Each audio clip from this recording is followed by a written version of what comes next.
work session agenda. The first item actually appears on the consent agenda tonight. It's vacating a portion of Mary Lane.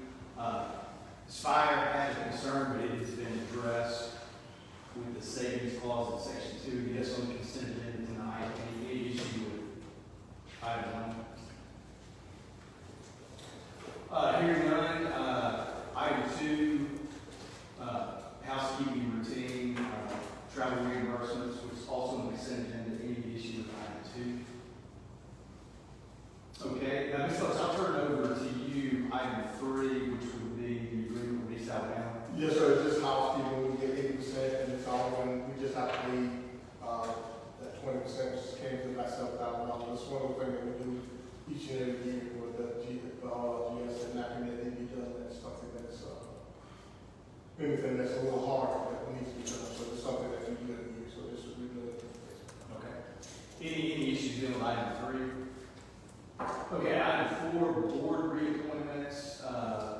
We've already had work sessions on these. Reappointing Daniel Davis to Parks and Recreation, reappointing Julie Borelli to the EDA, reappointing Tim Garner to the EDA. Any issues there? It's on the consent agenda. We do have a healthcare authority appointment tonight. We'll probably need to take it off the consent agenda and take it as a standalone motion. And we've got 3 candidates as per the slate provided by the healthcare authority. Ordinance was amended. Those are Deborah Foster, Anthony Cook, and Tracy Hunter. We're going to take those up one by one. And then nuisance lots, which folks pretty routine. It's all right. And we have Yeah, that's just. I don't know. He needs to borrow your pen. Sorry. Fell, didn't I? I saw that. Ms. Phillips, you have any other anything? Yes, sir. Just a couple of things that I wanted to bring before council is Blackwater has reached out to council and think it would be appropriate for council as they get ready to actually do permitting and everything for this North Anniston development site. They want to ask the council, do they have a name they would prefer to be the site name? So the only thing about it is a short fuse because they need to know by Friday. We all give some thought to that, because I mean, I will, but that needs to be a collaborative effort, as far as what's the name, I defer to you. I would prefer to y'all to be perfectly honest. Ward 1 economic. Yeah. I'll come up with something. Sorry. I'm sorry. Okay, I defer to you.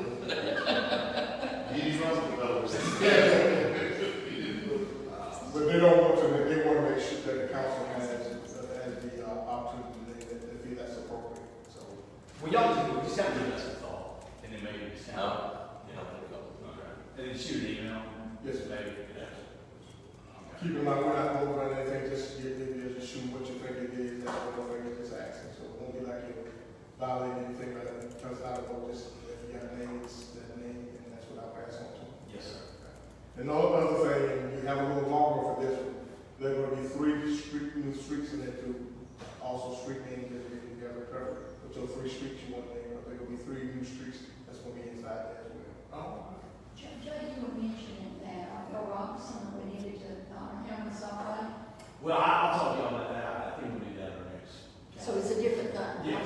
Yeah, well, there is a Bill Robinson Parkway. So there is It's that road that splits Linlock, goes back to Glade, Linlock Lane from 21 is Bill Robinson Parkway. So I didn't realize that. Okay. Thank you. it's not Glade, it's the Linlock Road. Linlock Road is. What's my name? I thought it was named from that street on. Central Park, it's where that Central Park is for the bridge. Yeah. Crystal is that section. Right behind Crystal. Yeah. It stops at Saks Road, or Glade Road.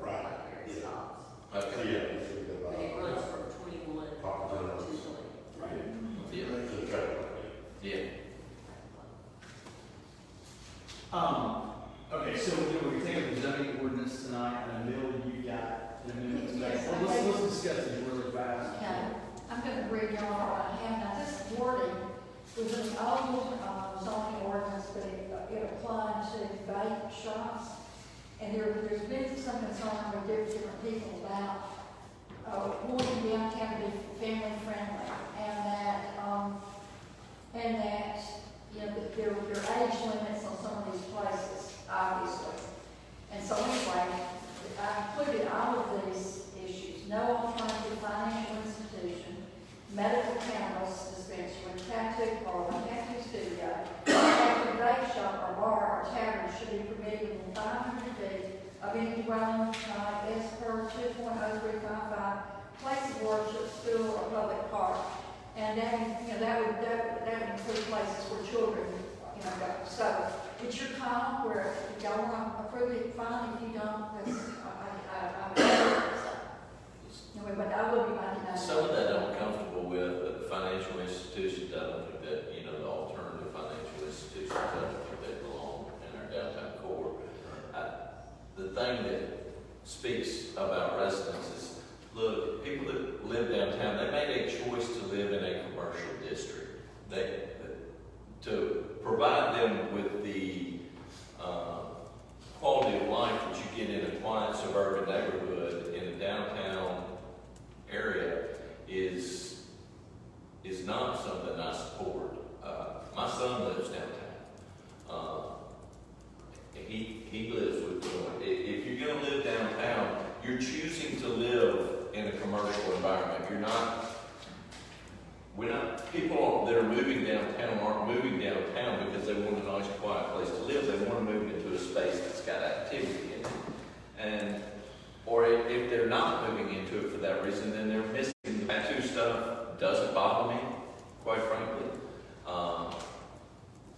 You know, if we're looking at targeting millennials and things like that in our community, that's something that they gravitate to today. It's not something that we gravitated to in our age, and I'm okay with that. But I have some concerns there. A lot of that I can support. Some of it I cannot. So I don't know if we can find some middle ground there that would work, then I'm okay. But there are pieces and parts that I certainly believe don't belong in our downtown core. And alternative financial, vape, dispensaries, I agree that those don't belong in downtown. I think a lot of it has to do with how we regulate the exterior facade of those things. A lot of the problem with people that I've heard personally with the vape shops is the LED light strip around the window casing. The exterior of that building in the daytime looks, it's not a bad look, you know. I mean, they did a nice job of fixing, they spent some money fixing up the front of that building. They should be commended for that.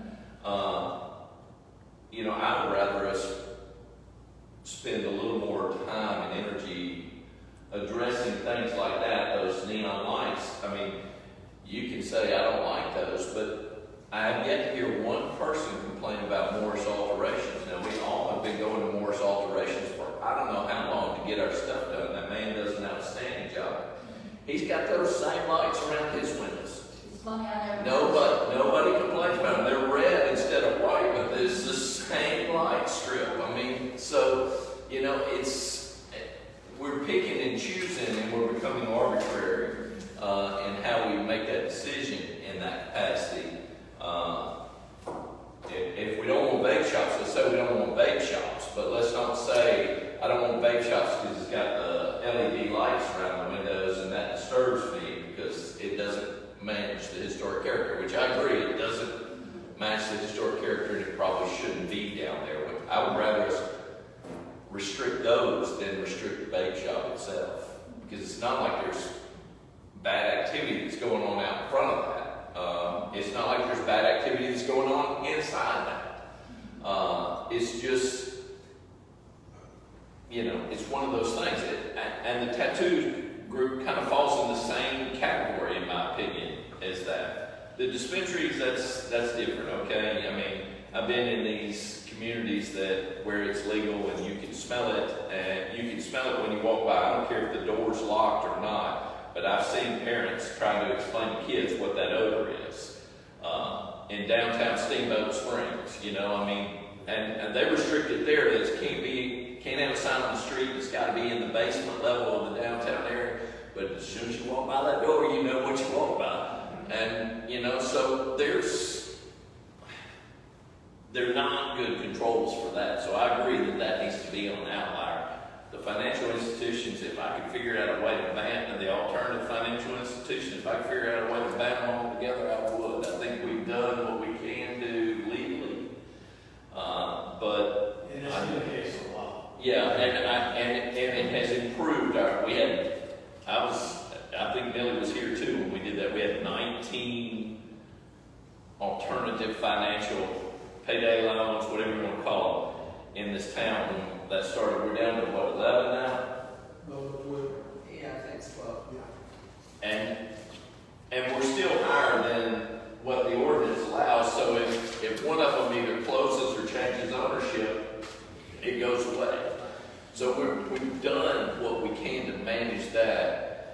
You might try to attack some of these other things that are concerns in the similar kind of ordinance module, that because that, quite frankly, while it takes some time to get there, it's been very effective. So I really don't care for big anymore. Don't have a tattoo, don't really have a desire. But someone brought it. I don't get a lot of the conversations from people who have doctorate degrees or something. I don't get those conversations. What I get is just, if I give it to you, it's straight out of the in our downtown district, and I was in this question point, like, are we trying to kill it off? Are we trying to make it to where there are no young people? We say family friendly, but are we trying to restrict everything that this group, this generation is doing? Things that we don't like, they like to love. And if I go back and tell you, I'm 50, there are things I've done that my mom and dad would never done. But it's just a generational thing. If it's a way to police it better, if it's a way to put hands on certain things, right? So there's a nuisance because of criminal activity. We got to hold our own feet to the fire. We got to hold us to the fire. We got to hold our city staff to the fire to make sure that we're doing that piece. From my understanding, with the vape shop, with the lights, it was approved by the historic club. Yeah. So now my question is, do we need to go back to the historic preservation? Who made that decision to say that would be okay? I was shocked when I found out that was approved. Right. And I was the one who complained about the lights on it. I rode by there recently, and it looked to me fine. It must be at night. It's not fine. But I think that you're right, Joe. We need to make some restrictions on the kinds of lighting. That makes a lot of difference, I think. It's just gotta be content neutral. You know, Right. Right. Well, I think you can do that through work with the historic preservation. And if we decide to come back, we already have a district right there, and you can use it as your overlay and put additional controls on there. I mean, I say that just the same way I say that I don't want someone painting their building pink with fuchsia accents. I mean, those are things that we ought to be able to control within our historic district. What's happening inside those buildings, as long as it's not illegal, as long as it's not detrimental to the public, then my concern shrinks pretty far down at that point. I mean, personally, I'm with you. I don't have a tattoo. I'm not going to get a tattoo. I don't want a tattoo. That's not who I am. And that's consistent with our generation. That's not consistent with the 25-year-old kids. I mean, 7 out of kids have got one. And if you watch, when we were growing up, you watch sports. You watch basketball. When we were growing up, Larry Bird had a tattoo. Magic Johnson had a tattoo. None of them did. But every day, one of them got a full sleeve now. So that's the role model these kids are following. That's what they see. That's what's driving that. We can't control that. But it's not the tattoo issue at all with me. The issue is the people who have invested in downtown, who spent a lot of money, I'm not talking about just one person, they spent a lot of money investing, and I know we've got a lot of empty buildings, we've got to do something about that. But they did that in good faith under certain zoning guidelines. And to me, I'm listening to my constituents, and I've gotten a lot of calls about this. Pulling that out from them does not seem right to me. But it has nothing to do with tattoos. I have absolutely nothing against tattoos. 2013, yes, I did, because it was a different story then. My research indicated property values go down, crime comes in when tattoo facilities open. That's what, in 2013. I'm not finding that today. The research has changed, like you say. The trend has changed. It's more mainstream today than it was, and I agree. Hey, look, I mean, we're real fast. We got a couple others we got to talk about real fast because we got to be here. The other one is, and this, talk to staff about this. Currently, the ones we're going to be voting on, 7.1502 subpart B, reads tattoo studios are not permitted on properties with frontage on Bella Street. That was supposed to be tattoo studios and tattoo parlors are not permitted. Because the tattoo, that's just what it is to be presented. A tattoo parlor is kind of a So that just higher says class on Bella Street. Right. But it doesn't say on Just any running cross street. But it should read studios and parlors, like we're not in the commercial. Because it would make sense to not permit a tattoo studio, but permit a parlor, and it should like it be the other way around. And that was written by our code enforcement.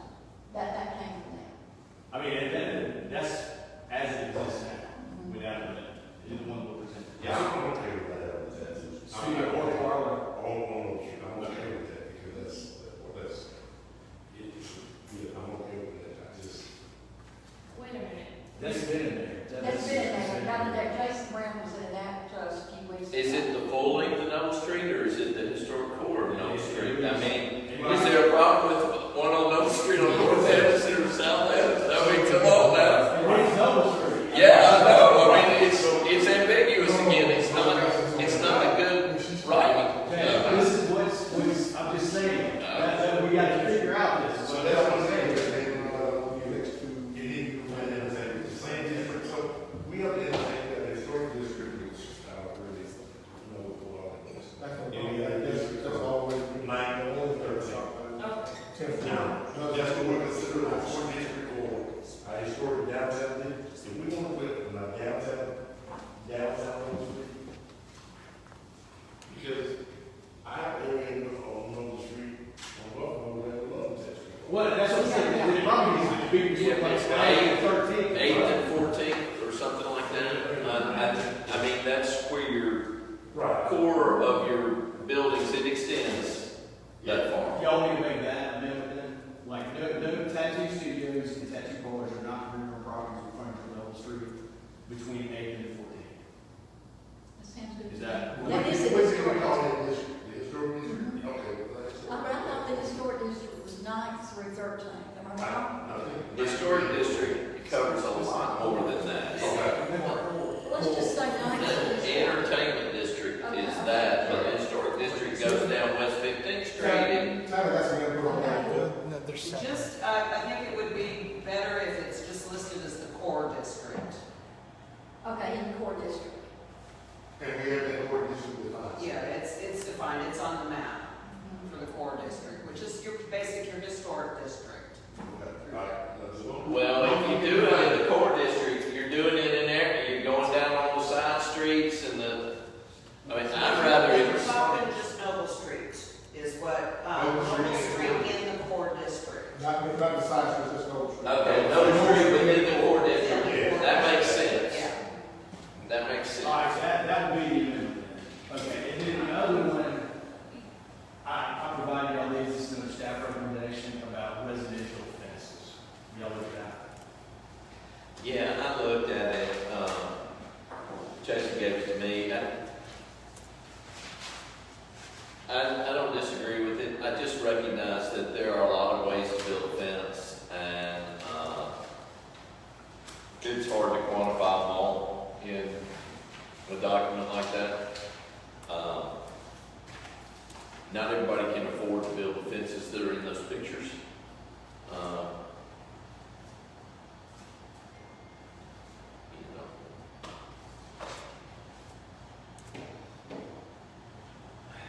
I don't know what the answer there is. I mean, I recognize that there are some of these in some areas where it is a great concern, and then there's some of these fences that are in areas that it's more important that the dog stay inside the fence than it is that the fence look pretty. And how do you balance that? That sounds good. But you can look at Southern Street, and then I've heard a lot of complaints like in Ward 3 about the fence there. And I haven't said a word about it, because I feel like these people are trying to do the best they can do. Yeah. It doesn't look good, and I hate it, but I just, I feel for those people, I don't think it is. So I don't know exactly what the answer is, Jay, I understand what you're saying. I've seen people use, and I've used hog wire, chicken wire, bull wire to make fences and railings that I've never received a complaint. I mean, there's a way to make them aesthetically pleasing and still cost effective. And I don't want to put somebody in a position that they say, well, my dog's going to run free because I can't afford to build a fence So in the city's I'm going to requirement. tether that off, which is wrong. Yeah. Do that. Yeah, which is worse, I mean. Worse. So, you kind of, it's a slippery slope. It's a slippery slope, I agree. Let me ask you this. I support the idea of it all, Yeah. and the language that's in there. I don't have any real issue with it. I just want us to all be cognizant of what's coming down the road with that. You saying no chicken wire, well, I'm gonna tell you, I put chicken wire in a 4x4 frame and stretched it tight, and it makes it disappear so you don't see it at all. It doesn't look bad. So making those kind of blanket statements that you can't have this because it looks bad, well, now you're dictating taste, and we're getting in a very difficult situation. I mean, if you want to approve them before they're constructed, that's another thing. I don't know how you do it. Well, okay, so we're clearly taking the amendments tonight. Y'all will go ahead and vote on the whole thing after we vote on the amendments tonight, so don't make any amendments. Or do y'all think we need to keep chewing on this? Whatever y'all do. I'm willing to move forward with it. This is not a living document that we can amend in the future, right? They can always get it. Okay. Is this something you want to take up today? In regards to fences?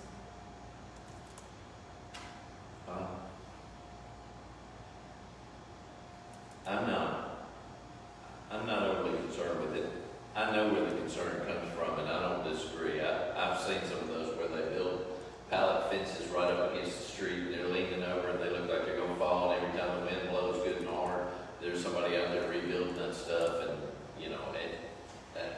they look, just kind of whatever I can make do. It might be that fence, I don't know if that fence ordinance stays in there, that is what you can see visible from the right of way. Because it's a whole other thing, if somebody's building something in their backyard that you cannot see from the road. If I've got a hedge in front of it, can I build a chicken wire fence if I put vegetation in front of it so you can't see the fence? Does that bother anybody?